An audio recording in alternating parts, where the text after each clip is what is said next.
এই মুহূর্তে দাঁড়িয়ে রয়েছি পানিহাটির আগরপাড়া যে অঞ্চল রয়েছে, আগরপাড়া অঞ্চলের রুসুমপুর বিদ্যালয় এইচএস। এখানে উচ্চ মাধ্যমিকের সেকেন্ড সেমিস্টারের পরীক্ষা চলছে, কিন্তু চিত্র অন্য কথা বলছে। সত্যি হাস্যকর লাগছে রীতিমতো। তার কারণ একদিকে বিদ্যালয় আর অন্যদিকে ভ্যাটের পাহাড়, ভ্যাট জমে আছে। শিক্ষার্থীরা যারা এই জায়গায় আসছেন এইচএস এর সেকেন্ড সেমিস্টার দিতে, এবং যারা অভিভাবক অভিভাবিকা রয়েছেন তারা যারা নিয়ে আসছেন, তাদের অসুবিধার সম্মুখীন হতে হচ্ছে, নাজেহাল হতে হচ্ছে দুর্গন্ধের জেরে, টেকা দায় কার্যত। এই ধরনের পরিস্থিতির সম্মুখীন হতে হবে, এটা তারা বুঝেছিলেন প্রথম সেমিস্টারের দিন থেকে। কার্যত সেই সময় তারা বারংবার বলেছিলেন এলাকায় যে এইভাবে যদি ভ্যাট পড়ে থাকে, আবর্জনা থাকে, ছাত্রছাত্রীদের আসতে অসুবিধা হবে। দ্বিতীয় আরেকটা কারণ গুরুত্বপূর্ণ, যে এই অঞ্চল থেকে বড় বড় লরি কার্যত পাস করানো হচ্ছে, ফলত সকালবেলা যে এইচএস পরীক্ষা দিতে আসছে সেক্ষেত্রে যানজটের সমস্যা তৈরি হচ্ছে। কিন্তু সমস্যার সমাধান কোথায়, বলে কাকে লাভ হবে? তার কারণ কেউ তো নেই শোনার মতো। সেই জায়গা থেকে দাঁড়িয়ে প্রথম সেমিস্টার এই স্কুলেই যারা দিয়েছে সেকেন্ড সেমিস্টারের পরীক্ষা, তাদের এই স্কুলেই পড়েছে, অর্থাৎ আদর্শ উচ্চ বিদ্যালয় এই মুহূর্তে যেখানে দাঁড়িয়ে রয়েছি, সেই জায়গা থেকে দাঁড়িয়ে সেকেন্ড সেমিস্টারের পরীক্ষা একই চিত্র ধরা পড়ছে। স্কুলের একদম অপোজিট প্রান্তে, বিপরীত প্রান্তে আবর্জনার স্তূপ, আবর্জনা জমে রয়েছে, দুর্গন্ধে টেকা দেয়। এটা কোন পরিবেশ? এটা কি সুস্থ শিক্ষা ব্যবস্থার পরিবেশ, যেখানে স্কুলের পাশে আবর্জনা স্তূপ থাকবে?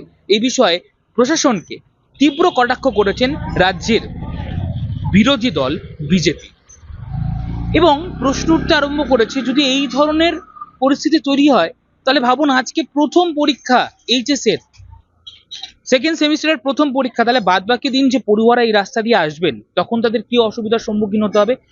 প্রশাসনের টনক নড়ছে কি নড়ছে না, এটা নিয়ে যথেষ্ট সন্দিহান রয়েছি আমরা সকলেই। আমরা তো বটেই, এবং যারা এই অঞ্চলে বসবাসকারী মানুষজন তারা যেমন, এবং এই অঞ্চলে যারা পরীক্ষা দিতে আসছেন পড়ুয়ারা তারা, এবং তাদের অভিভাবক অভিভাবিকার প্রত্যেক গার্জিয়ান সন্দিহান রয়েছেন যে ময়লা আবর্জনার মধ্যে দিয়ে তারা এইভাবে নিত্যদিন আসবেন, কাকে বলে কাজ হবে? কারণ প্রশাসন তো যেই কে সেই, বলে কোনো লাভ নেই। সেই জায়গা থেকে দাঁড়িয়ে আগামী দিনে কি পদক্ষেপ হয় সেই দিকেই তাকিয়ে থাকবো আমরা। সেই প্রশ্ন কবে সমাধান সূত্রের দিকে এগিয়ে যায়, সেই দিকেই এখন মুখ চেয়ে রয়েছে আপামর জনগণ এবং অভিভাবক অভিভাবিকা, যারা সেকেন্ড সেমিস্টারের পরীক্ষা দিতে ছাত্রছাত্রীদের এই স্কুলে নিয়ে আসছেন।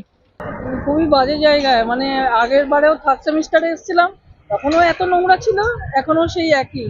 আমাদের খুব অসুবিধা হয়, দাঁড়াতে পারি না, দাঁড়াবার জায়গা নেই। হ্যাঁ সাফোকেশন হয়। হ্যাঁ হ্যাঁ হয়। ভ্যাট তো মানুষের জীবনযাত্রার সঙ্গে জড়িয়ে আছে, ভ্যাটের সম্পর্ক রয়েছে। ভ্যাট প্রতিদিনই সকালবেলা পরিষ্কার হয়, আজকেও যথারীতি হবে।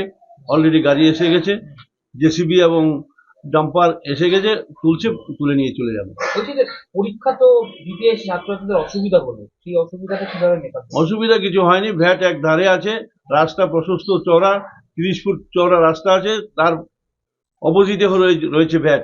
সেখানে মানুষের তো কোনো অসুবিধা হওয়ার কথাই নয়। অসুবিধা হচ্ছে কোথায়? মানুষ যাচ্ছে আসছে সারা জীবন ধরে, ভ্যাট তো আজকে নতুন নয়। অভিযোগ করছেন আমাদের কাছে, অভিযোগটা ও তো আমি বলবো ম্যানিপুলেশন করা অভিযোগ।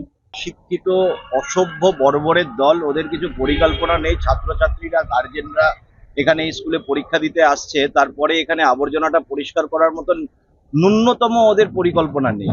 কারণ লজ্জা লাগছে যে পানিহাটির বাসিন্দা হিসেবে, পানিহাটির এত ছাত্রছাত্রীরা আসছে, উজ্জ্বল ভবিষ্যৎ এরা আমাদের, আর এদের পরীক্ষা দিতে যেতে হচ্ছে এইভাবে আবর্জনার মধ্যে দিয়ে, আর গার্জেনরা দাঁড়িয়ে থাকছে পরীক্ষা চলাকালীন এই আবর্জনার মধ্যে।